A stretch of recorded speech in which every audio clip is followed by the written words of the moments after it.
Assalamualaikum, kembali bertemu dalam MHI Malaysia hari ini, hari Khamis, hari ini 24 Disember, dan kita seminggu lagi untuk masuk ke tahun baru yang diharapkan bercahaya, lebih baik, lebih bermakna dan juga lebih ramai sahabat. Sahabat ini tak sahaja insan, tapi juga apa yang kebaikan yang berlaku untuk iringi kita perjalanan yang cukup indah. Ya, 24 Disember, esok 25 Disember kita tahu bahawa itu adalah cuti kepada kita semua kan yang menyambut hari Christmas nanti. Tapi sekarang ni kan dah berada dalam mood mungkin kata bercuti. Ini salah satu daripada usaha. Kita pun dah tahu bahawa ada dasar pelancongan negara 2020 dan 20 hingga 2030.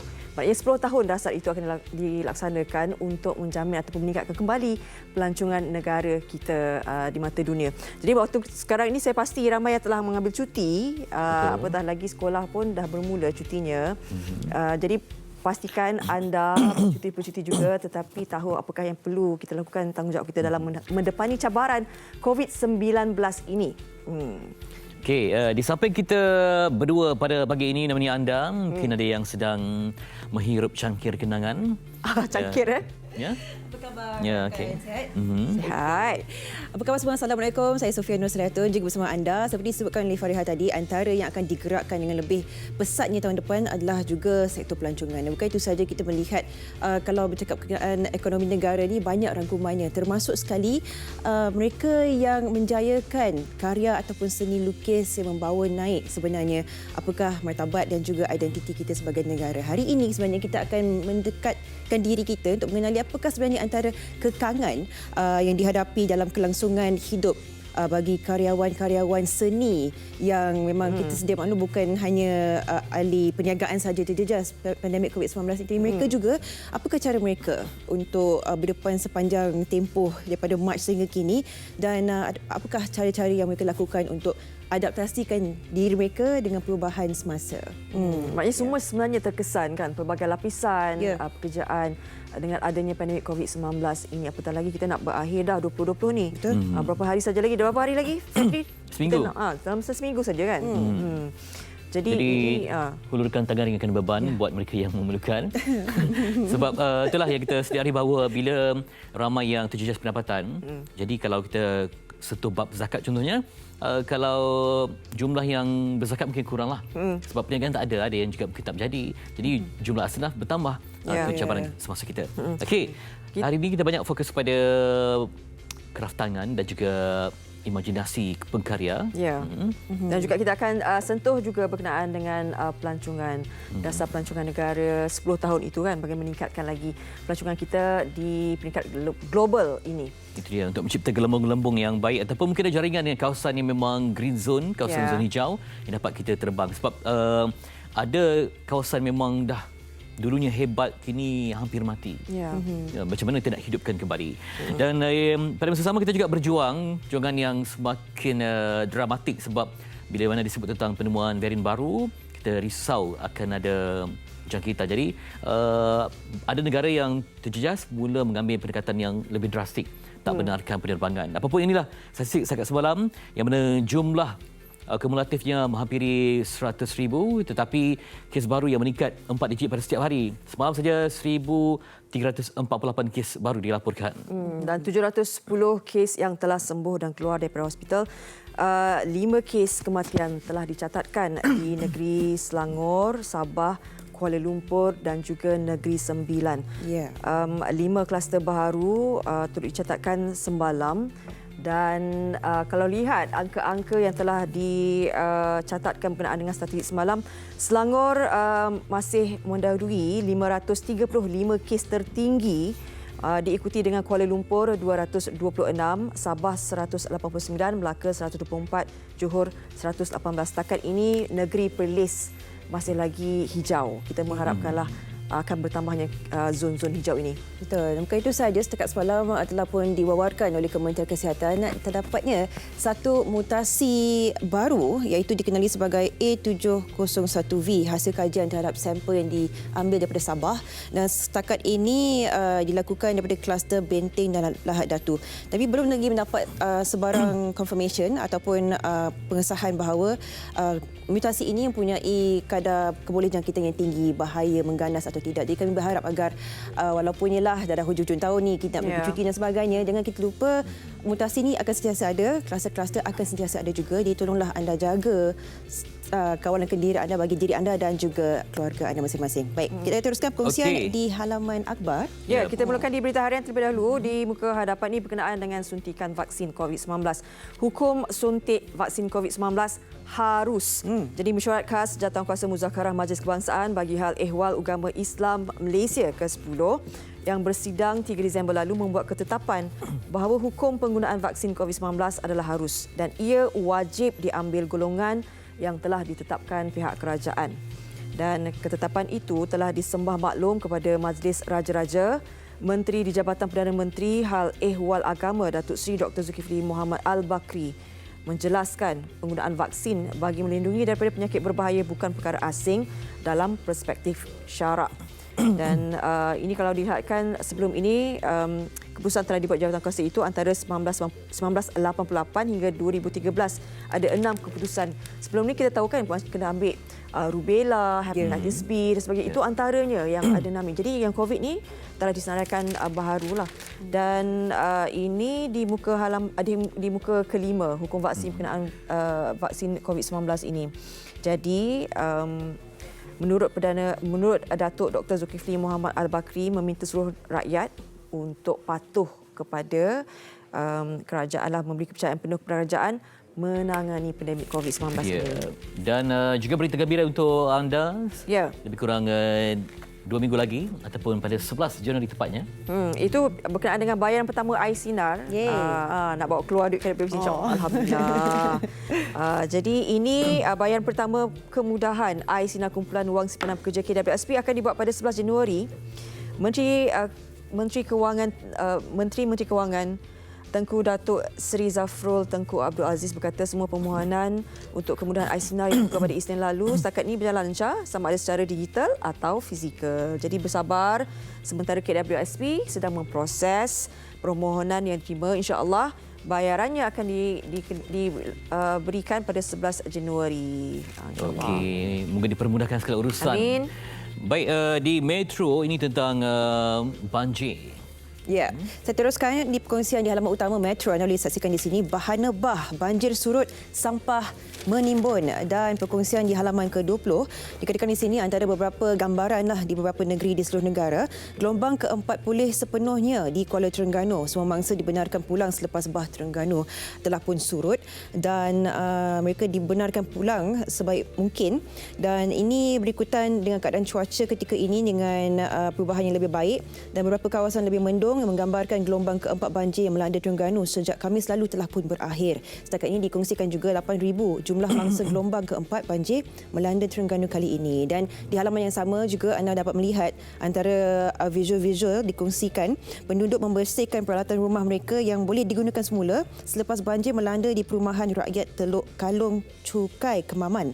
Dan ini menunjukkan antara 400 rumah yang terjejas dan masih mencari jalan penyelesaian untuk membersihkan semula. Ini salah satu kerja yang sukar juga kita fahamkan di antara kawasan yang terjejas akibat banjir.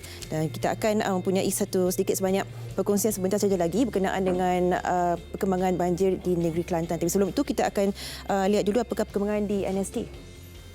Okey, kalau berkongsi tentang NST ini tentang giving tourism back its mojo, PM unveils plan to revive tourism yang being a sustainable sector. Jadi datanglah ke Malaysia. Welcome to Malaysia. Malaysia truly Asia. National Tourism Policy aims to put Malaysia among top ecotourism spots of the world and top of the mind ecotourism destination of the world. Despite facing a daunting task to revive the tourism sector amid the global COVID-19 pandemic, the target to place the country among the top ecotourism destinations in the world would be driven by the implementation of the National Tourism Policy 2020-2030, which was launched by the Prime Minister Tan Sri Muhyiddin Yassin yesterday. Cabaran besar untuk sektor pelancongan untuk kembali bermaya, perhotelan yang berangkai bersama memberi peluang kepada termasuklah yang terlibat dalam skala kecil di rumah-rumah yang menjadikan ia sebagai rumah tumpangan ke hotel 2 bintang, hotel bajet rendah, hotel 5 bintang, semuanya akan berkembang selepas ini dengan galakan yang konsisten. Baik. Kita juga tadi Sofia ada perkatakan berkenaan dengan perkembangan itu, mungkin kita boleh mengikuti dulu perkembangan di Kelantan. Sofia? Betul. Kalau ada sedikit sebanyak kita lihat tadi, Terengganu dah semakin surut, Sungai Pahang juga dah lepasi tahap amaran, dan kita nak tahu juga bagaimana keadaan semasa di Kelantan. Difahamkan 2 kawasan utama yang terjejas adalah Pasir Mas dan juga Tanah Merah. Dan menerusi panggilan video bersama kita pagi ini, kita bersama dengan Penguasa Kanan Bomba 2 Muhammad Wildan bin Azhari, Penolong Pengarah Operasi Jabatan Bomba dan Penyelamat Malaysia Negeri Kelantan. Assalamualaikum Tuan. Waalaikumsalam warahmatullahi. Terima kasih Tuan meluangkan masa. Baik Tuan, mungkin kongsikan sedikit sebanyak bagaimana gambaran penuh di Kelantan pada ketika ini Tuan. Okey, baik. Untuk makluman Sofia dan semua yang sedang menonton. Okey, sebenarnya di Kelantan juga dalam kira situasi sama seperti di Terengganu dan Pahang, seperti tadi dimaklumkan. Ya. Yang mana kalau diikutkan semalam pada 23 hari bulan tu, kita masih lagi di tahap kuning. Melibatkan jumlah mangsa lebih daripada 500 orang. Dan kini hari ini jumlah mangsa telah berturun kepada 307, melibatkan 123 keluarga. Jadi bermaksud dia telah pun memasuki fasa hijau lah. Jadi kita boleh lihat di sini kalau berdasarkan ramalan daripada Meteorologi Malaysia sendiri, meramalkan ribut petir hanya akan berlaku di 1-2 tempat di kawasan pedalaman sehingga 29 Disember. Jadi apa yang saya boleh katakan di sini bagi situasi banjir di negeri Kelantan, kemungkinan banjir ini akan pulih sepenuhnya lah dalam masa beberapa hari lagi. Baik, jadi di peringkat kami ini sebenarnya di Jabatan Bomba, pemantauan dan balai-balai sentiasa melaksanakan perancangan lah mengikut pemantauan kepada paras air, penduduk kampung. Jadi kalau tanya saya, sekarang ni lebih kepada banjir termenung lah. Yang mana ada kawasan-kawasan yang masih lagi menerima limpahan air dan maknanya kawasan yang kampung-kampung yang rendah lah. Jadi insyaAllah dalam masa beberapa hari airnya akan surut. Cuma sekarang dia berlaga dengan pasang surut air laut, bergantung kepada pasang surut air laut. Baik Tuan, kita memang percaya yang pihak JBPM sendiri sentiasa mengambil langkah persediaan kerana ini boleh dikira sebagai antara acara tahunan juga. Tetapi apa yang berbeza tahun ini, kita juga difahamkan terdapatnya SOP pengurusan jenazah. Ini berbalik dengan kita mendepani pandemik ini. Jadi mungkin Tuan boleh perincikan sedikit sebanyak berkenaan SOP ini Tuan. Okey, baik. Terima kasih Sofia. Actually sebenarnya seperti yang sedia maklum, situasi banjir ini merupakan perkara yang saban tahun berlaku lah. Cumanya kali ini cabaran Jabatan Bomba dan Penyelamat Malaysia adalah yang mana dalam norma baharu pandemik COVID-19.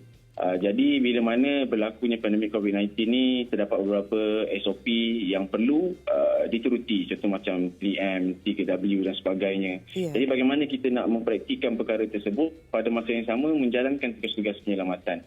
Kalau berkaitan pengurusan jenazah, tadi memang betul. Sebenarnya benda ni adalah dipertanggungjawabkan daripada pihak KKM, tetapi kami juga mendapat advice daripada pihak KKM bagaimana untuk menguruskan jenazah COVID-19. Jadi sebenarnya apa yang kami praktikan, apa yang saya dan anggota-anggota dan pegawai di Jabatan Bomba praktikan adalah kita wujudkan satu garis panduan khas untuk menguruskan jenazah COVID-19.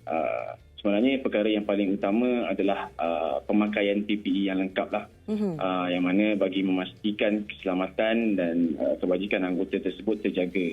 Dan kami akan cuba treat jenazah itu seperti yang biasa-biasa dilakukan dalam pengurusan jenazah.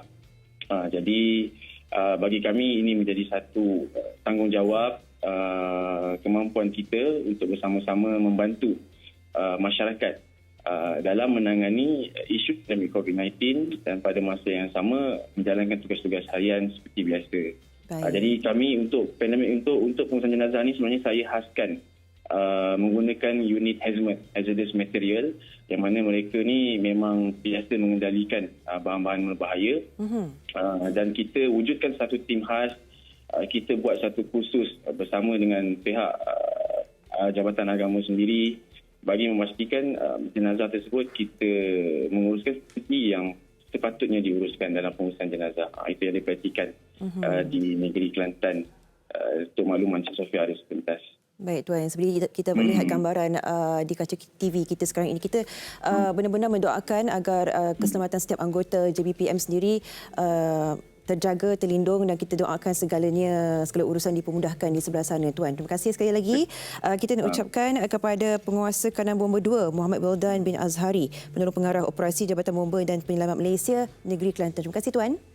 Okey, baik, terima kasih. Ya, itulah sebanyak gambaran yang kita melihat ni antara usaha frontliners Barisan Hadapan. Mereka bukan sahaja memastikan keselamatan mereka yang terjejas di kawasan tersebut, tetapi setiap SOP itu perlu diperhalusi untuk memastikan kita mengekang daripada jangkitan COVID-19.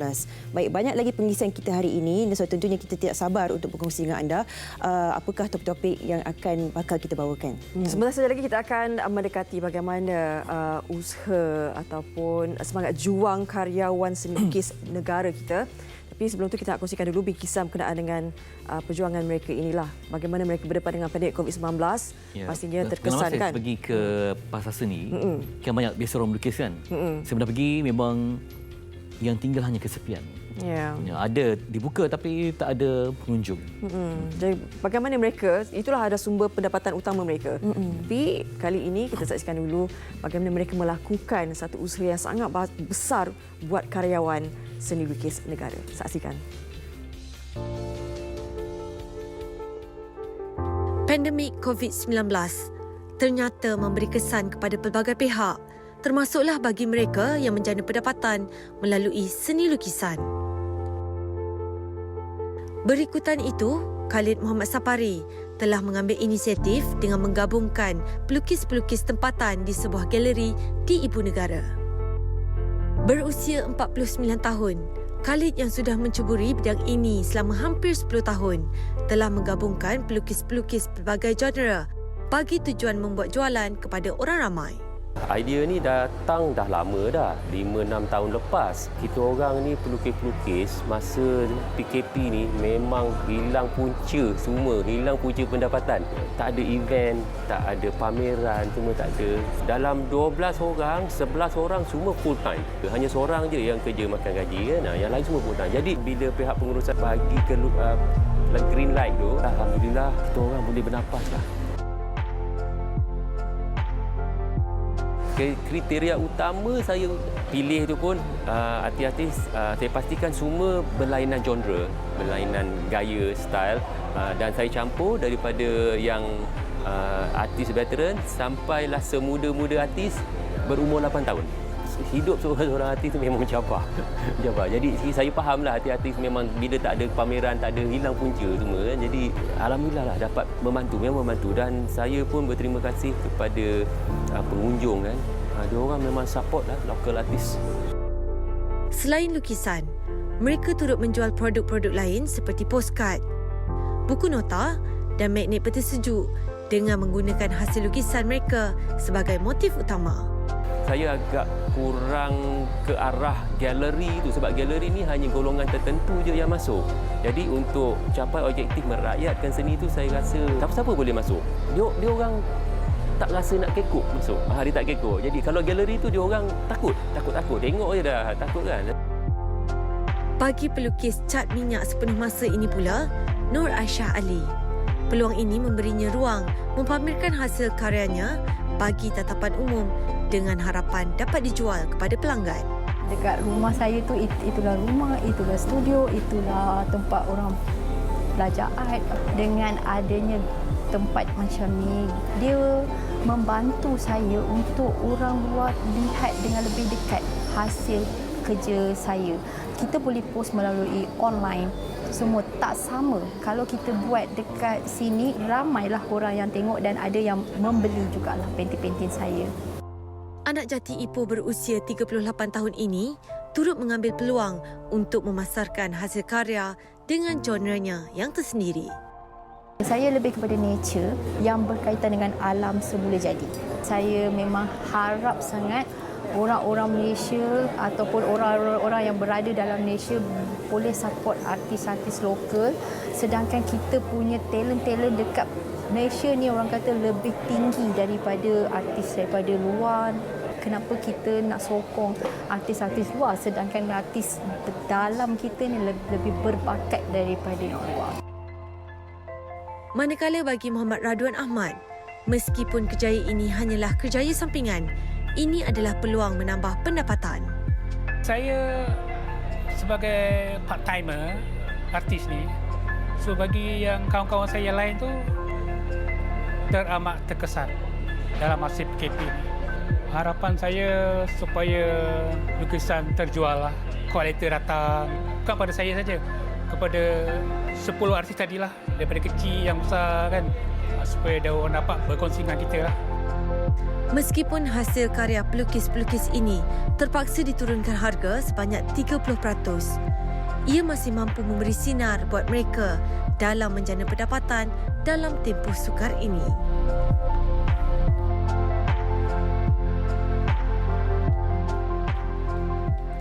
Saya benar-benar suka perkataan yang disebut itu merakyatkan seni lukis itu. Ini pastinya satu pendekatan yang perlu diperhalusi lagi oleh karyawan-karyawan seni lukis ini kerana kita semua berdepan dengan wabak yang sangat sukar dan sudah tentunya kita akan melihat bagaimana secara individunya seorang pelukis ini, bagaimana beliau pula merancang dan memperkasakan lagi hasil karyanya. Bersama kita Abdul Latif Maulan menerusi panggilan video. Assalamualaikum, selamat pagi. Waalaikumsalam. Selamat pagi, Cik Sofia. Sihat ya, Cik Abdul Latif? Sihat, Alhamdulillah. Alhamdulillah. Baik, Cik Abdul Latif mungkin kongsikan sebagai permulaannya lah. Kita difahamkan pandemik ini mengubah segala-galanya. Daripada segi penghasilan karya ataupun memasarkan karya Cik Latif sendiri, bagaimana telah pun berubah anjakan daripada sebelum ini sehingga sekarang? Setelah negara dilanda oleh pandemik, memang ramai artis yang terkesan kerana pandemik COVID-19 ni. Sebelum negara dilanda pandemik, kita memang biasanya cara pemasaran tu kita selalu mengadakan pameran, berjumpa dengan klien. Tapi setelah negara dilanda oleh pandemik, semuanya telah berubah. Kita telah tidak dapat untuk membuat aktiviti seperti berpameran dan juga untuk membuat presentasi kepada klien, nak berjumpa dengan klien. So saya rasa solusi cara untuk kita gunakan media-media platform online ni yang telah sedia ada ni dengan sebaiknya. Kalau sebelum ini kita hanya kalau di media-media sosial ataupun platform-platform online yang telah sedia ada ni, sebelum ni kita hanya upload gambar, tapi sekarang kita dah boleh buat video live, kita boleh buat presentasi secara online. So untuk meningkatkan keyakinan para pelanggan supaya dapat memberikan keyakinan tersebut, supaya daya beli itu dapat diberikan kan. Cik Latif memang seorang karyawan yang seninya memang dipamerkan di banyak pameran di seluruh negara. Jadi ini merupakan salah satu cara yang sangat berbeza, perlu memasarkan secara atas dalam talian dan sebagainya. Dan kita juga faham yang Cik Latif menghasilkan sebuah seni itu sama ada dalam tempoh seminggu hingga ke sebulan. Adakah ini masih sama ataupun telah pun berubah dengan masa dalam tangan kan? Mungkin kongsikan sedikit daripada perspektif tersebut. Saya rasa ada kebaikan dan keburukan juga bila negara telah dilanda pandemik. Saya rasa tidak COVID-19 ni tidak boleh dijadikan sebagai alasan kepada pelukis ataupun karya untuk menghasilkan karya yang lebih baik ataupun untuk menghasilkan lebih banyak lagi, sebab bila kita dah terbatas kita punya pergerakan tu, jadi saya rasa masa kita di studio tu lebih banyak kan. So, saya rasa inilah masanya untuk kita membuat karya-karya yang lebih banyak dan bermutu tinggi untuk di-viewkan kepada para pelanggan kita. Ya, itu pendekatannya juga perlu diadaptasikan juga ya. Baik, Encik Latif, Ramai sebenarnya antara rakan karyawan ini mereka cuba kaedah lain seperti membuat postcard, mungkin barang craft tangan yang berbeza dan sebagainya. Adakah Cik Latif juga mengambil pendekatan yang sama atau mencari jalan lain untuk menunjukkan hasil seni itu, tapi bukan menerusi lukisan semata-mata? Adakah terdapatnya inisiatif tersebut? Setakat ini belum lagi saya hanya merasakan karya seni catatan cat minyak atas canvas. Dan cara pemasaran itulah tadi kan saya katakan bahawa saya banyak memasarkan. Kalau sebelum ini saya kalau kita gunakan media online ni 50%, tapi setelah pandemik negara dilanda oleh pandemik, kita tingkatkan usaha kita tu secara 100%. Kita sebab sebelum ni pun sebenarnya kita dah ada pengalaman ni bagaimana untuk menjual hasil karya kita. Kita ada seorang klien daripada Columbia, USA yang memang tak pernah jumpa dan tak pernah bertemu. Jadi bila kita buat video, kita buat live untuk menunjukkan karya kita secara online ni, jadi keyakinan pelanggan itu akan lebih yakin untuk membeli hasil karya kita walaupun kita tak pernah berjumpa secara depan. Alhamdulillah. Itulah dia semangat juang yang pastinya kalau kita terus nekat membawakan apa yang kita percayai itu, nescaya kita boleh pergi jauh lagi walaupun dalam keadaan yang sukar. Kita nak ucapkan terima kasih kepada Encik Abdul Latif Mawalan kerana meluangkan masa memberikan sedikit sebanyak perkongsian bagaimana Encik sendiri melalui hari-hari ini. Terima kasih Encik Latif. Terima kasih sama-sama Cik Sofia. Itu tadi Encik Abdul Latif Mawalan, seorang pelukis yang sangat berpengalaman, berkongsi sedikit sebanyak apakah yang perlu dilalui untuk mengharungi hari-hari pandemik ini. Kita akan berehat seketika. Sekembalinya kita banyak lagi pengisian yang sangat menarik hanya di Malaysia hari ini.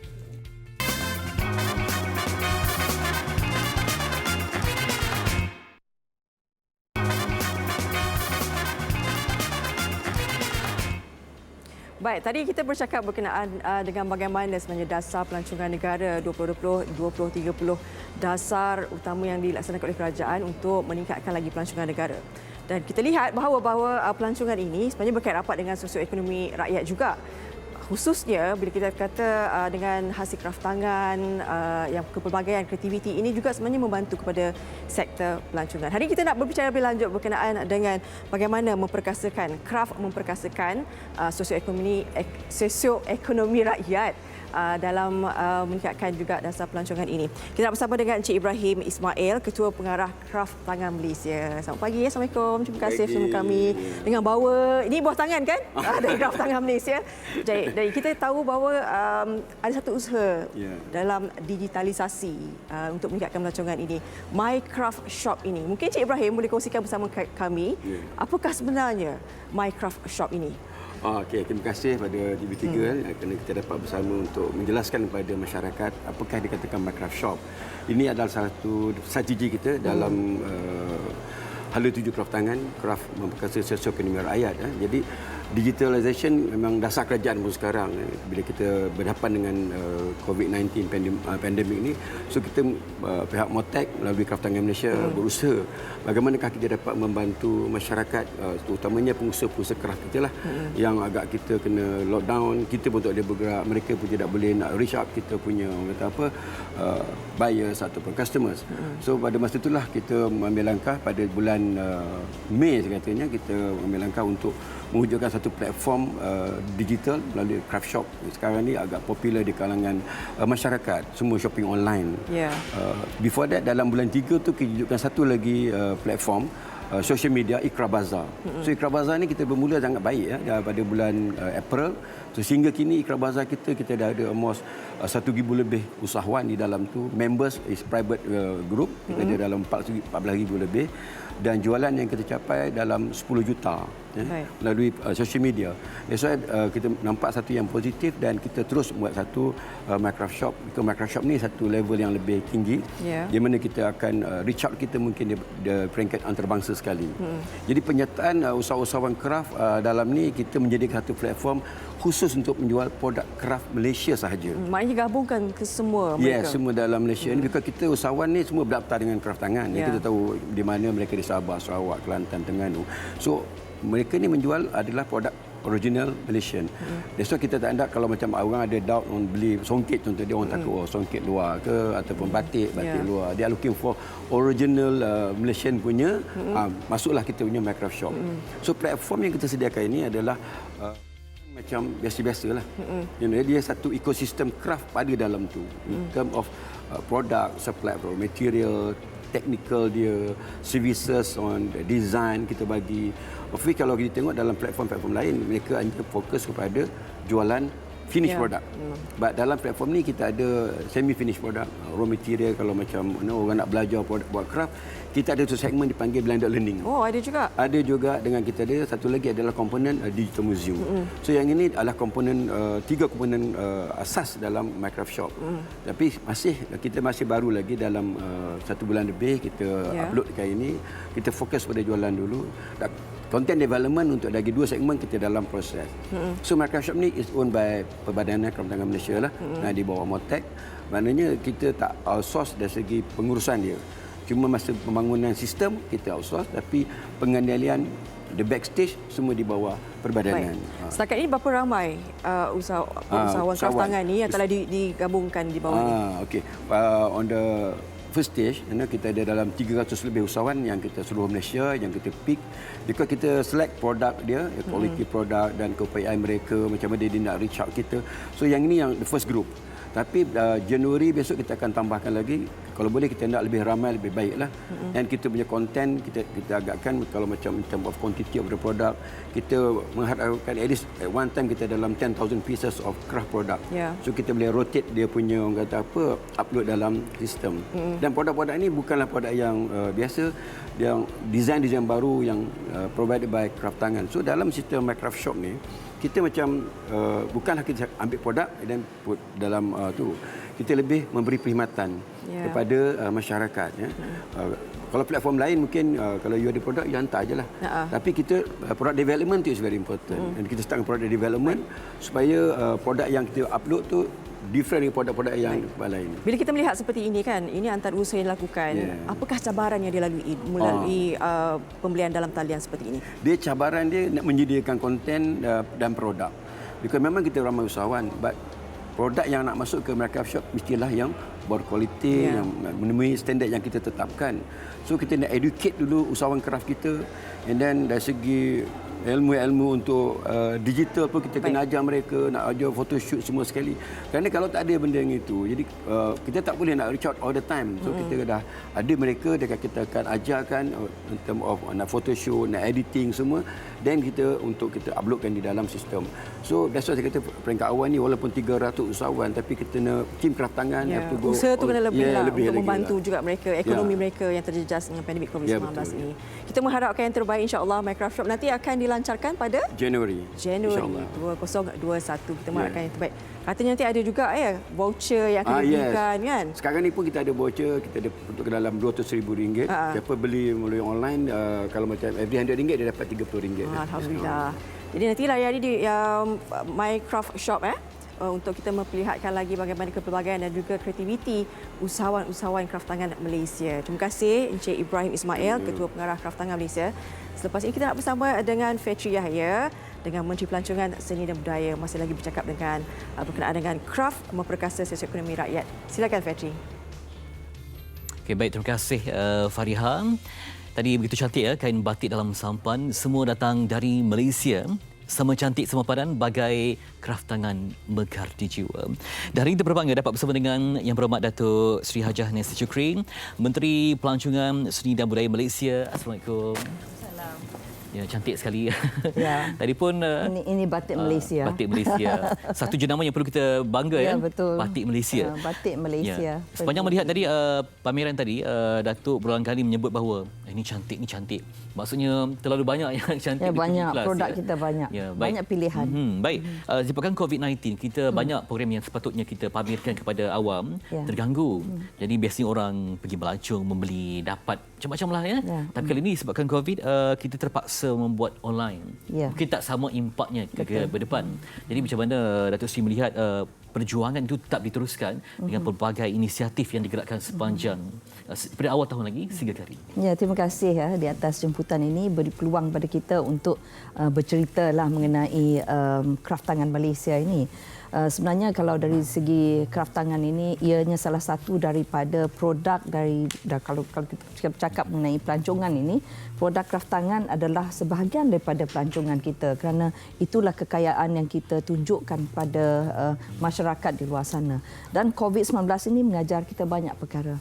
Apa yang diajar kepada kita ialah kita terpaksa melihat kepada apa yang ada di dalam negara kita sendiri. Dan pada masa itu kita telah menubuhkan Ikrah Bazaar, dan melalui Ikrah Bazaar ini kita dapat membawa seramai-ramai usahawan untuk menyertai Ikrah Bazaar sampai 13,000 lebih ahli. Ini masa COVID ini, masa MCO. Dan pada masa itu juga oleh kerana peluang untuk orang nak pergi shopping keluar tu tak ada, nak membeli barang dari luar pun dah tersekat, maka itu adalah peluang yang kita rebutkan untuk mempamerkan apa yang ada dalam negara kita.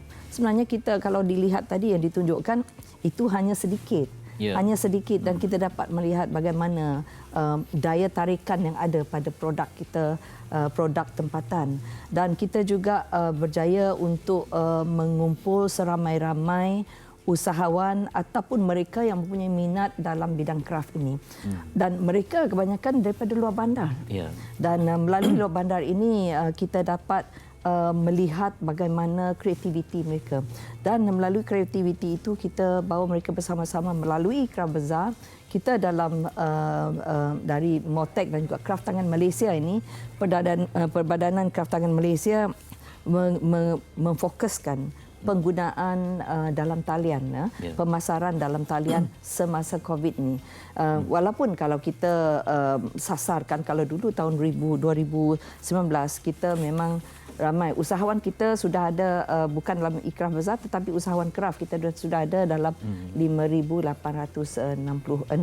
usahawan, dan kita mendapat nilai dari jualan kita dapat 519.74 juta ringgit. Tetapi pada masa ini oleh kerana tak dapat berjual secara fizikal, tetapi dalam masa itu kita dapat melihat bagaimana kita boleh menggunakan penjualan melalui secara dalam talian itu boleh membawa seramai-ramainya dan memperkenalkan produk-produk yang jauh daripada bandar. Selama ini kita melihat yang di dalam bandar ini adalah produk yang dapat dilihat dan dipegang. Tetapi yang tidak dapat dipegang tapi boleh dilihat, cuma dapat kita menggunakan peluang itu untuk kata orang interview, bertanya kepada pembuat itu. Saya secara peribadi bersama dengan pasukan kami, itulah yang kami tumpukan semasa MCO. Jadi kita berupaya untuk membawa mereka menjual secara interaktif. Tetapi kalau mereka yang tidak ada talian, staf kraft sendiri membantu untuk memasarkan. Kenapa kita mahu membawa mereka untuk memasarkan dalam talian secara interaktif? Kerana dari situlah orang ramai mengetahui bagaimana inisiatif crafters inilah, usahawan kraft ini berusaha untuk melahirkan produk-produk baru dan produk-produk yang menggunakan bahan-bahan asli dari belakang rumah ke jadi yang bembannya tadi kita bercakap ni, bemban dan juga daun pandan dan juga banyak. Dan kita dapat melihat kecantikannya. Pada masa inilah kita dapat menilai bagaimana kraft tangan kita boleh diketengahkan di luar sana. Ya, Datuk, apa percabaran? Misalnya tadi Datuk sebutkan di luar bandar mungkin jauh kan? Sebab ia mungkin melibatkan hasil rimba, hasil logam dan sebagainya. Jadi kadang-kadang mereka ni memang ada kemahuan untuk menjual. Adakah diperlukan apa? Kadang mungkin keterbatasan dari segi kemampuan, sebab mungkin orang lama. Jadi kadang-kadang mereka pun perlukan satu platform untuk membawa hasil pada jauh di dalam maning untuk ke depan. Jadi apa yang perlu kita bantu dari segi prasarana ataupun fasilitis yang baik supaya hasil ini memang dah berkualiti, sumber alam. Jadi memang memang bab kualiti memang tak dapat dinafikan, standard yang tinggi, cuma jaringan untuk membawa ke depan itu supaya dibantu oleh teknologi dengan aplikasi itu diberikan kemahiran, upgrade skill mereka macam mana? Selain daripada kita menggunakan menggunakan teknologi yang ada, advanced teknologi itu, tetapi staf kita sendiri akan mengambil dan membawanya untuk dipasarkan di tempat kita supaya mereka dapat juga membantu mereka ini untuk memasarkan produk mereka. Dan selain daripada itu juga ingin saya kongsikan di sini bahawa pegawai-pegawai kita dari Perbadanan Kraftangan, mereka sendiri secara peribadi, saya menyaksikannya. Jadi saya dapat berkongsi bagaimana keadaan mereka, komitmen mereka untuk menunjukkan misalnya teknologi yang baru. Misalnya kami pergi ke Bak Kelalan. Bukan senang nak pergi ke Bak Kelalan. Tapi kami dapat mampu melahirkan dalam 20 orang usahawan yang baru, usahawan yang terutama sekali golongan muda, belajar membuat batik. Mengikut blok Eco tu, menggunakan daun itu, lepas tu mereka menghasilkan batik. Batik itu kemudiannya dihasilkan sama ada untuk baju dan membuat mask. Jadi ini adalah salah satu daripada cara kita memberi latihan dan juga memberi cara untuk mereka menggunakan bahan yang ada di belakang rumah saja, daun saja, tetapi bagaimana yang dihasilkan maka menjadi satu produk batik Malaysia, batik Malaysia yang dihasilkan oleh orang di pedalaman. Bukan senang untuk pergi ke Bak Kelalan itu, kalau orang yang pernah pergi dia akan mengetahui dan bagaimana merasainya dan menghargai bagaimana pergi ke tempat begitu dan dapat melahirkan usahawan. Sebelum ini mereka banyak melahirkan, mereka hanya terlibat dalam bertanam, bercucuk tanam padi dari berasal dari Bak Kelalan, dari Bario. Tetapi ini kita dapat melahirkan salah satu daripada batik daripada tempat mereka. Itu bagi pengusaha yang terjejas pendapatan, ya, sebab sebelum ini pun ada larangan rentas negeri, jadi mereka tak dapat untuk pelbagai aktiviti. Jadi apa mungkin insentif telah pun diberi kepada mereka supaya teruskan berkarya. Sebab kalau mereka berhenti berkarya bermaksud getaran itu tidak adalah, ya. Kita mahu terus mereka ni konsisten dengan produk yang kreatif, ia bekalan juga untuk masa depan. Kita terima kasihlah dengan kerajaan, terutama sekali Kementerian Keuangan yang telah memberikan kita untuk kraftangan saja. Ini bukan yang lain, kraftangan saja dalam 4 juta untuk membantu untuk melahirkan intern daripada kraftangan ini.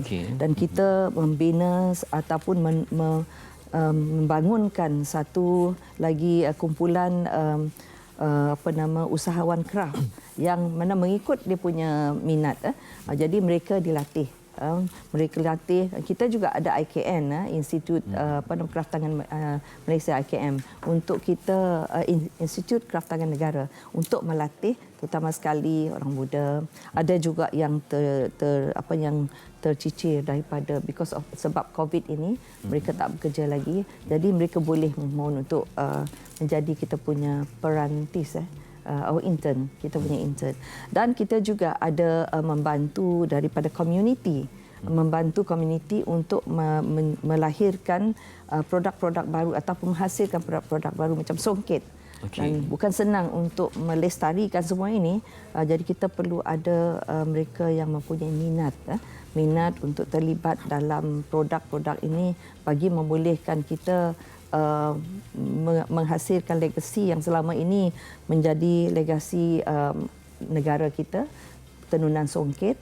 Jadi sebab itulah kita perlu membantu.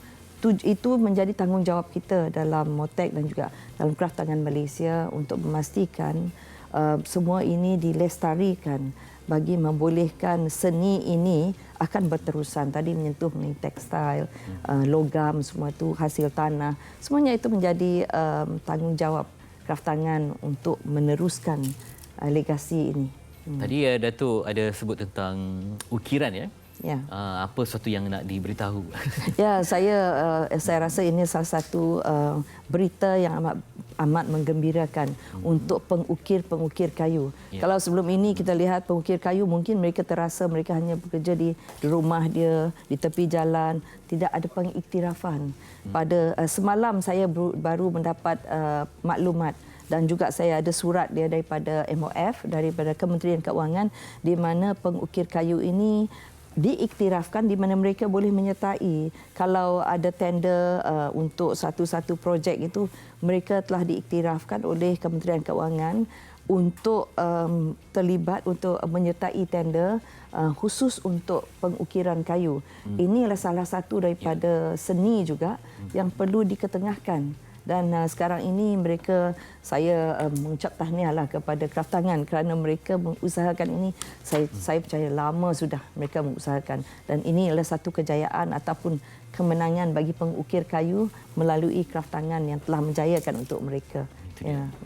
Sekarang ni kita mengharapkan bila mencipta gelembung kan, dari segi perjalanan, kita mengharap sebelum ini pun Datuk ada umumkan yang mana keluar pergi ke zon hijau ini dibenarkan. Semua orang ingin menggalakkan kembali pelancongan sebab demi masa depan pengusaha itu sendiri untuk semua. Jadi macam mana harapan supaya dengan adanya gelembung perjalanan domestik ini membantu untuk memulihkan, sebab ada yang kata pelancongan pada tahap yang kritikal. Jadi untuk memastikan survival itu bagaimana, Datuk? Memang pun dia yang terkesan. Jadi sekarang ini kalau kita lihat, baru tadi kami berbincang, orang kata ramai sudah susah nak pergi ke Langkawi, ke Penang, ke Johor, Desaru, semua itu. Tempat-tempat macam Terengganu, semua ini adalah tempat-tempat di mana ianya mempunyai daya tarikan sendiri, dan semenjak diumumkan itu memang semua hotel-hotel semua penuh. Ada yang kata, alah saya nak komplain, hotel semua penuh. Saya kata saya senyumlah, sebab itu adalah petanda yang baik. Tetapi yang saya mahu apabila operator ini yang travel agent lah, kalau mereka ada package tertentu, saya minta supaya mereka juga untuk dibawa pergi ke kedai kraft. Supaya ini menjadi satu package yang mengimbangi pelancongan Malaysia ini, supaya dapat melihat batik Malaysia, bagaimana perbezaan warisan batik Malaysia ini dengan batik-batik lain. Dan perlu saya ingatkan di sini, di Kraftangan kita hanya menjual batik Malaysia, produk-produk buatan Malaysia. Jadi semua ini adalah untuk memastikan produk-produk kraft kita adalah produk yang terpelihara dan kualitinya memang kita pelihara juga. Ya. Itu dia. Moga mencapai matlamat dan juga dapat membangunkan kraft pada peringkat yang tinggi. Dan terima kasih yang tak terhingga kepada Yang Berhormat Datuk Seri Hajah Nancy Sukri, Menteri Pelancongan Seni dan Budaya Malaysia, berkongsi fikrah. Nampak Datuk Seri pun begitu berkeyakinan ya. Nampak tersenyum. Kami bangga kerana kita produk yang begitu, kualiti yang begitu tinggi sekali. Berkali-kali menyebut batik Malaysia unik dan cemerlang. Ya. Terima kasih banyak. Terima kasih kerana memberi peluang kepada kita untuk mempromosikan batik Malaysia dan juga kraft tangan Malaysia. Ya, insya-Allah. Okey. Dan sampai ini Sofia akan berkongsi tentang pelukis yang mencari sinar dalam kerjaya mereka. Di samping nanti di hujung kita ada persembahan kumpulan iklim. Terus bersama kami di Malaysia hari ini.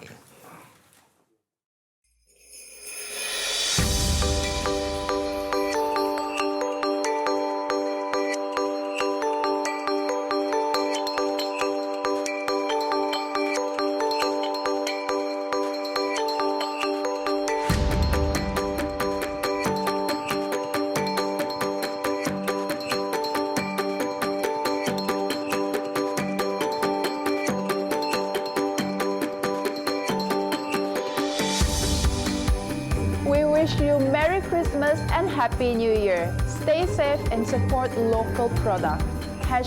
#MyCraftShop.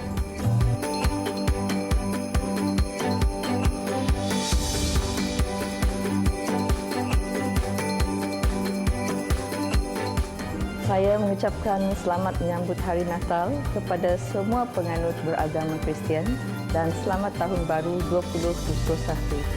Stay safe, kita jaga kita. #MyCraftShop.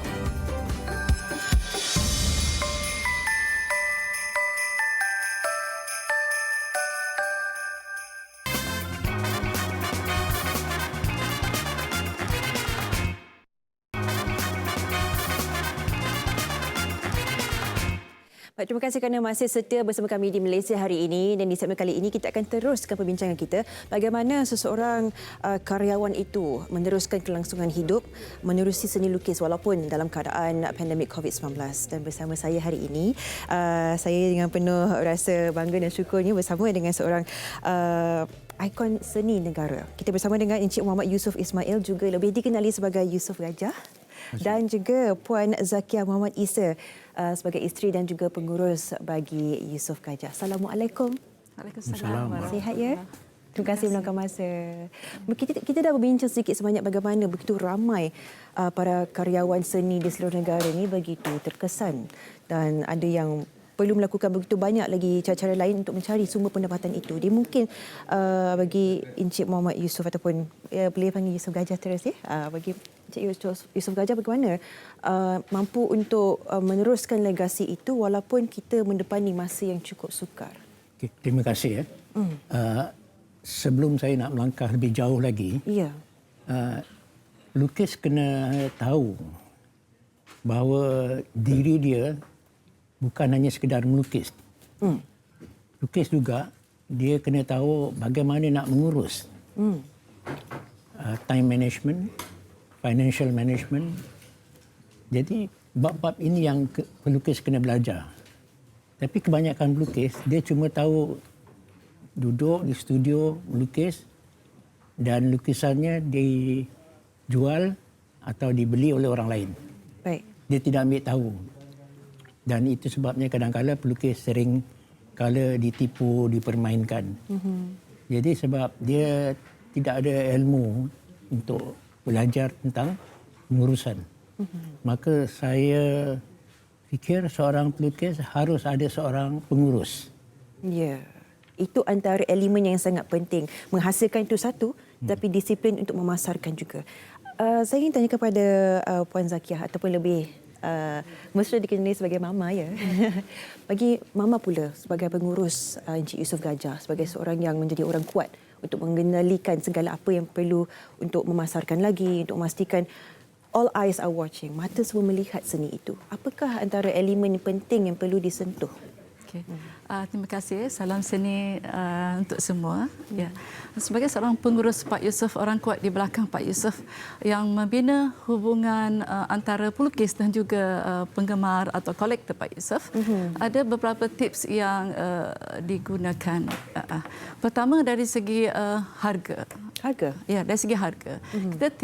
Kita kena letak harga yang sesuai di tempatnya. Contohnya kalau kita buat pameran di luar negara, memang harganya lebih mahal kalau dibandingkan buat pameran lukisan di dalam negara. Ataupun kalau waktu kami ada art gallery dulu, harganya lebih mahal dibandingkan sekarang ni kami dah ada studio di sebelah rumah,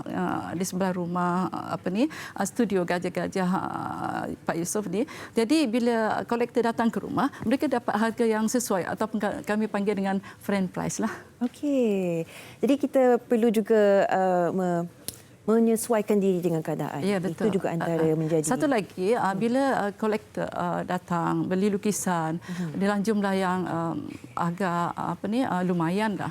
Kita ada sesuatu yang kita panggil hubungan mesra. Kita ada beberapa hadiah yang kita kata contohnya macam print gajah Mother and Child series ke untuk hadiah selepas kita membuat deal penjualan lukisan itu. Jadi setiap orang suka dapat hadiah kan? Ya, okey. Itu antara yang perlu kita komit untuk letakkan bagaimana kita boleh meletakkan seni itu jugalah ya. Ya. Satu lagi yang Mama nak kongsi ialah Pak Yusof ni bukan saja seorang pelukis tetapi juga seorang penulis dan ilustrator buku kanak-kanak. Betul. Menjadi juri di beberapa buah negara dan kemudian untuk di sini di negara kita dia banyak kali buat bengkel bagaimana menulis dan buat ilustrasi buku untuk kanak-kanak. Sebab Pak Yusof tahu di luar sana, di luar negara ada banyak pertandingan yang hadiahnya sangat lumayan. Contohnya pertandingan Nami Conquest di Korea. Hadiah pertamanya ialah $10,000. Di Chiang Mai, hadiah pertama $5,000. Jadi di situlah Pak Yusof nak membimbing lebih ramai lagi pelukis-pelukis untuk turut sama dalam pertandingan di luar negara. Baik. Pak Yusof. Pak Yusof seorang yang sangat berpengalaman, lebih 50 tahun. Daripada usia 7 tahun mula melukis. Dan bukan sahaja menghasilkan karya-karya yang sangat tinggi nilainya, tapi juga mendekati dari sudut menghasilkan buku kanak-kanak dan sebagainya. Jadi bagaimana Pak Yusof sendiri melihat ini antara cara yang sangat bagus juga untuk memastikan bahawa karya seni Pak Yusof ni diterima semua lapisan masyarakat, terutama sekali daripada mereka yang di usia yang cukup muda. Bayi lahir tiap hari. Ya. Tetapi buku tidak dihasilkan tiap hari. Okey, gini, kalau saya menghasilkan sebuah lukisan yang dapat memiliki hanya seorang sahaja. Dan lukisan itu akan diletak di ruang tamu, di rumah atau di pejabat. Tetapi apabila saya menghasilkan sebuah buku, ia dapat dikongsikan oleh semua. Ya. Dan syukur alhamdulillah kalau buku tersebut dapat dialih bahasa, ketukar dalam bahasa asing. Setakat ini saya baru menghasilkan lebih kurang 60 judul. Baru 60 judul ya. 60 judul. Baru sedikit. Banyak tu Pak Yusof. Dan beberapanya ada yang telah menang peringkat dunia. Dan ada juga yang telah diterjemahkan ke dalam bahasa asing. Ya, baik. Pak Yusof sebagai seorang yang telah memenangi pelbagai anugerah dan juga dikenali dalam dunia seni ini, bukan sahaja di negara kita tapi di peringkat antarabangsa juga. Bila Pak Yusof berada di luar negara, melihat situasi karyawan di sana, bagaimana mereka, seni mereka dipasarkan, dihasilkan, apakah yang menjadi satu perbezaan yang cukup besar dengan di sini? Begini, ya. Lukisan adalah dikira barang mewah. Maksudnya begini, tak semua orang boleh beli lukisan. Ada banyak sebab. Saya kalau tak silap ada lebih kurang 20 atau 20 lebih sebab kenapa orang mau beli lukisan. Antara sebab-sebab orang mau beli lukisan adalah suka. Suka, ingin memiliki, jadi bahan sejarah untuk koleksi muzium. Jadi kalau bab suka relatif. Ada orang suka warna merah, ada orang tak suka.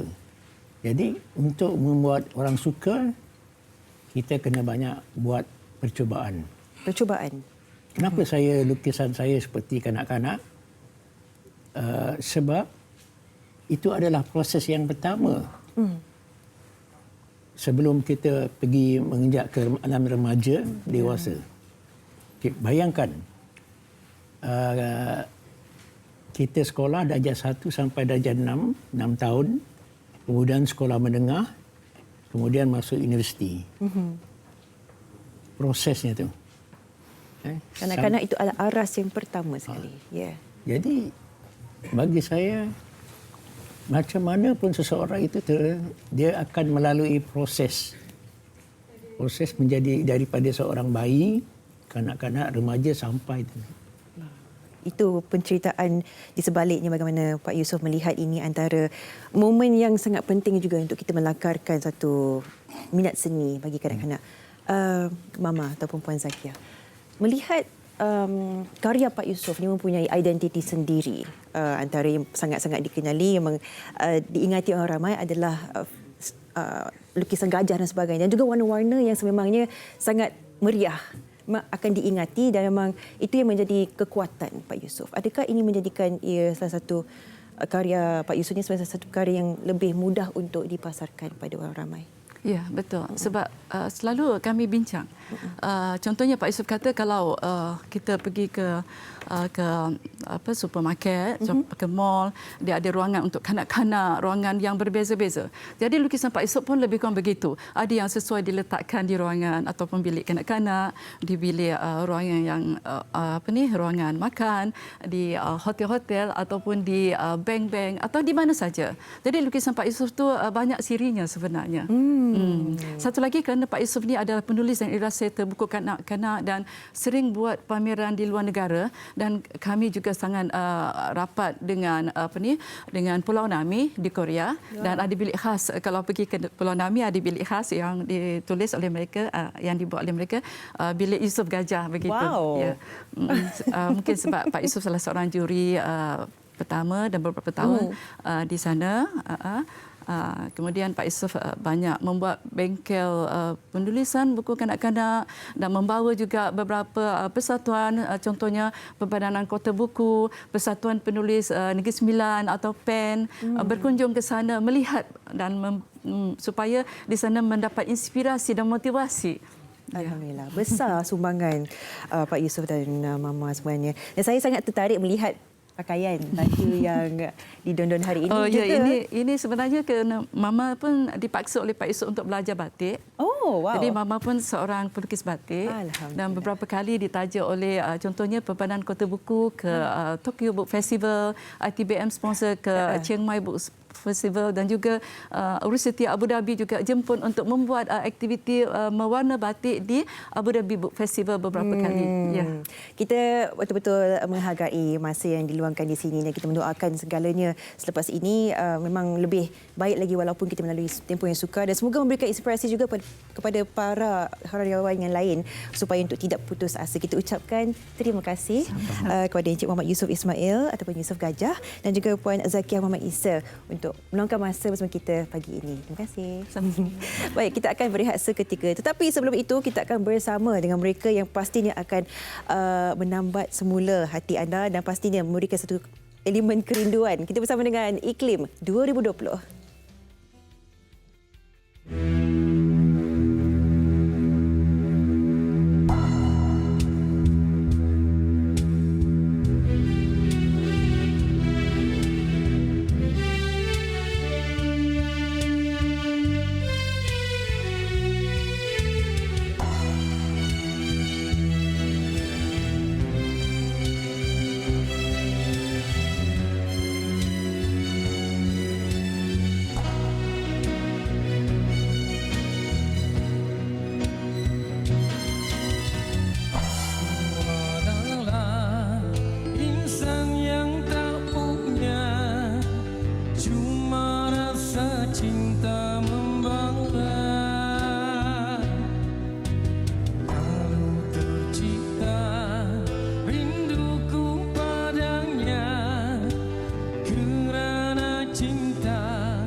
masih terasa di waktu dahulu sebelum berjumpa denganmu.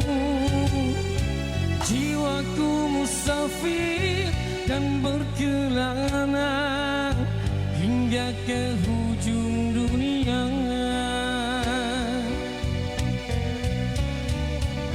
Tiada tempatku berteduh, kepanasan merintih sengsara. Jiwa dan kalbuku meronta mencari kedamaian ternoda. Sekian lama masa beredar, terubat kalbu denganmu jua. Mimpi yang syahdu dan indah nyata, ku cium mawar kasturimu.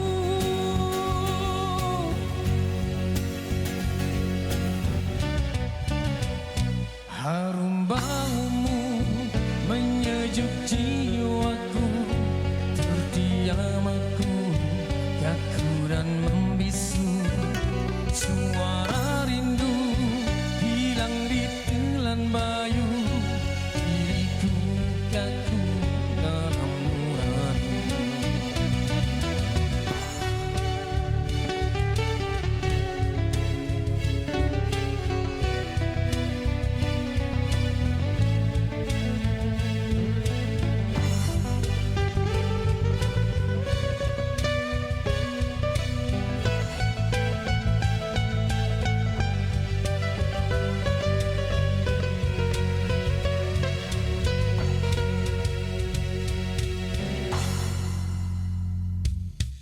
Tiada tempatku berteduh, kepanasan merintih sengsara. Jiwa dan kalbuku mengeronta mencari kedamaian ternoda. Sekian lama masa beredar, terubat kalbu denganmu jua. Mimpi yang syahdu dan indah nyata, ku cium mawar kasturimu.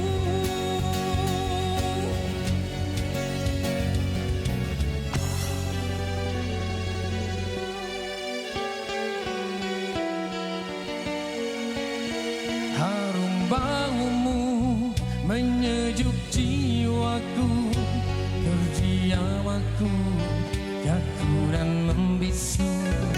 Suara rindu hilang di telan bayu, diriku kaku dalam nurani. Diriku kaku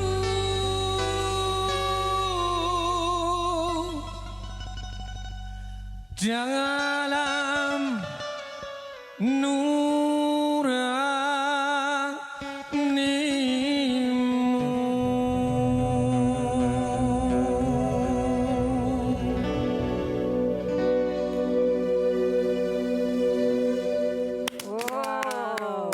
Iklim 2020. Assalamualaikum. Selamat pagi. Waalaikumsalam. Terima kasih. Ya Allah, terharu kita iklim 2020 hari dekat sini. Itu lagu yang terbaru. Ya, lagu Mawar Kasturi. Mawar Kasturi. Okay, sebelum tu mungkin peminat-peminat iklim, kita nak berkenalan baliklah seorang demi seorang. Boleh tak? Mengimbas kembali. Gelap pula macam tu. Barisan depan. Barisan depan. Dia kenalkan. Barisan depan saya Mualim, nama glamour lah. Nama glamour Mualim. Penuh Muhammad Salim bin Saleh. Okey, baik. Saya Muhammad Uzali. Muhammad? Main keyboard. Muhammad Uzali. Okey. Saya Kamarudin bin Ibrahim. Saya pemain drum dan nama glamour saya nama Kamal. Okey. Azmani. Saya Azmani selaku penyanyi kumpulan iklim. Yang terbaru kan? Ya. Oh, ni kumpulan berapa dah? Kumpulan yang ketiga. Ketiga. Okey. Baik. Seorang lagi tak ada nama. Saya Pintu. Umarul. Okey. Juga komposer penting dalam iklim kan? Tak juga. Lyricist. Tak juga. Okey, original line up berapa ramai? Original line up 4 orang. 4 orang. Kami berempat. Cuma kita Original. Macam mana mungkin boleh ceritakan sikit bagaimana mendapat pengganti untuk kumpulan vokalis untuk kumpulan iklim lah. Kira-kira dah lama dah. Kita orang planning sebelum pada PKP. Kita buat di sebelum PKP. Selepas PKP kan rilis. Mana berperak lama, mana bulan 11 baru kita rilis. Dan lagu ni dipersiapkan habis-habis ni di Amerika Syarikat. Tak. Mixing. Itu mixing. Mixing lah. Baik. Bagaimana perasaan pada ketika ini sebagai selaku ahli baru iklim 2020 ni? Yalah, semua orang tahu kan, nak ganti penyanyi asal memang banyak cabaran lah. Sebab penyanyi lama tu dia memang hebat lah. Jadi saya ni cuba sedaya upaya lah nak memenuhi, nak puas hati kan peminat iklim yang lama-lama. Kerana boleh bertemu ke sebelum ni pernah juga terlibat iklim? Ya, tahun 90-94 saya pernah mengangguti kumpulan iklim lah. Dengan beberapa show dan pujaan 10 Nescafe masa tu. 94 lagu apa? 94 lagu Pintu Malegai. Pintu Malegai. Kita masuk bertanding. Pernah tempat. Tapi serak tu ada. Serak yang kita dengar tu kan. Lebih kurang sikit. Jadi lagu terbaru pun kuat dia punya roh iklim tu ya. Kita memang stil iklim. Gaya style iklim. Masih kekal dengan image atau muzik yang lamanya. Yang 1960. Bagaimana penerimaan peminat setakat dia melihat iklim 2020, apa yang mereka sampaikan? Alhamdulillah setakat ni. Sambutan. Dari segi sambutan lagu single baru, dia orang respon amat baik sekali lah di Nusantara lah. Kalau Ganu apa orang? Terengganu Melaka ni Kelantan. Dia bunyi G banyak ni. Tak boleh lagi. Terengganu kan takut. Dia sebut respon kan. Okey dah. Mana ada nak tambah? Dia orang bertiga ni daripada luar wilayah, luar Kuala Lumpur. Yang ni dari Kelantan. Yang berdua ni basis dengan drama daripada Terengganu. So saya dan Huzali dikekal di Kuala Lumpur sehingga kini daripada tahun 80-an dulu. Okey, kita tahu iklim 2020. Jadi kongsi sikit iklim 2020 ni. Tahu berapa iklim? 30? Usia iklim. Usia tu ke 89. 30. Okey. 1989. Ya, bermula iklim mula berkarya ataupun mula keluar di pasaran 89 kat silap saya. Tahun 90 kita menyertai AJL. Final Patrick umur apa 89? Dah jadi dua. Saya tak nak tanya. 30 lah. 31. Jadi melihat nak mendapatkan keserasian tu walaupun dah kenal lama, adakah itu satu perkara yang susah sebab memang dah sekian lama bersama dan ini dengan ahli yang baru. Jadi adakah itu satu sukar untuk siapa kapten penting dalam iklim? Rasa benda ni tak kekok manalah. Sebab kita pun pernah guna khidmat dia masa dia Azmani cakap lah, kita guna dalam pujaan 10 Nescafe kan. 10 Nescafe banyak show lah dekat Sarawak. Show pun 2-3 show jugalah masa tu. Tapi dalam ramai-ramai orang, kenapa Azmani? Itu sebab saya kata saya dah selesa dengan dia. Dah selesa lah. Jadi perancangan tu nak buat tu sekadar kata orang main-main je. Dulu macam Umarul duduk di KL, Uzali pun duduk KL, saya dengan Kamal je berbincang. Ke sebab ataupun Azmani ada satu suara yang macam tak juga. Bila dia tarik tu kan, ada serak dia tu betul. Yang lain sikit. Macam mana ulas? Silakan. Ulas. Saya bahagian akhir. Dia ni saya nampak dia ada keistimewaan dia tersendiri, kelebihan dia tersendiri. Dari segi vocal. Vocal dia tu satu note saja kan. Kebanyakan orang nak kena apply banyak note sampai nota sampai 3-4 baris baru orang boleh dapat dia punya kelebihan. Dia ni satu nota saja. Maknanya magnet dia terlalu kuat pada saya lah. So insyaAllah single akan datang pun apa-apa saja lagu, insyaAllah dia akan boleh bawa dengan baik. Pasal dia ada vocal yang ada lagi pada saya yang belum lagi kita explore, kita keluarkan. Syazman ni awal kemunculan yang sekarang tak banyak beza. Umur je. Kekal. Umur biasa. Umur biasa. Dia tak kekal. apa. Kan sebab dulu muncul usia yang muda masa nyanyi mula-mula tahun 90-an. Ya? Tahun 90 saya umur 19. Ui, lama. Nampak muda. Lah. Apa rahsia awet muda ni? Apa rahsia awet muda? Makan budu lah. Budu. Budu lah. Rahsia tak ada lah. Baik. Saya awet muda sebenarnya. Hati senang je. Awet dia muda. Hati senang je. Senang je kan. Itulah penting sebenarnya. Ulam. Okey. Kita ucapkan selamat maju jaya, all the best. Terima kasih. Banyak lagi karya akan dihasilkan lepas ni. InsyaAllah. Amin. Kita tak dapat tengok gambar jelas iklim 2020 tu lah. Itu dia. Minat boleh beli. Boleh beli. Kita sebenarnya ada bawa. Peminat lah. Nanti saya akan bagi. Kalau peminat nak beli, Hubungi FB saya ataupun Muhalim. Okey, baik. okay, terima kasih. Sama. Terima kasih TV 2020. Terbaik. Terbaik. Terima kasih. Esok kita akan bawakan istimewa Hari Natal. Jaga diri kalau bercuti, jaga juga SOP. Betul. Ya. Ada lagu lagi depan ni? Habis dah. Bagi makan lah. Okey, jumpa lagi. Terima kasih.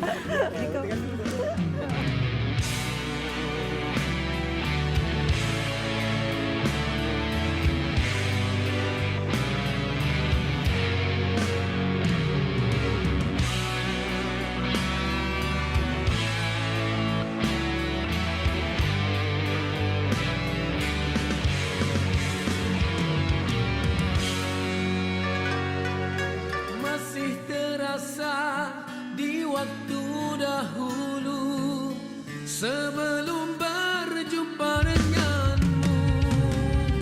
Jiwaku musafir dan berkelana hingga ke hujung dunia. Tiada tempat ku berteduh kepanasan merintih sengsara.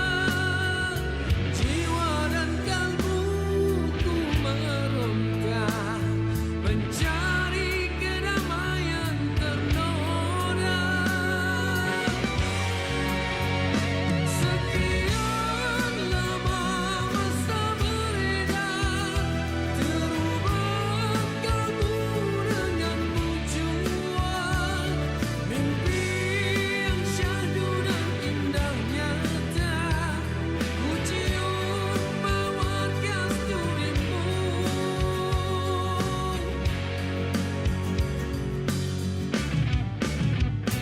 Harum baumu menyejuk jiwaku, terdiam aku kaku dan membisu.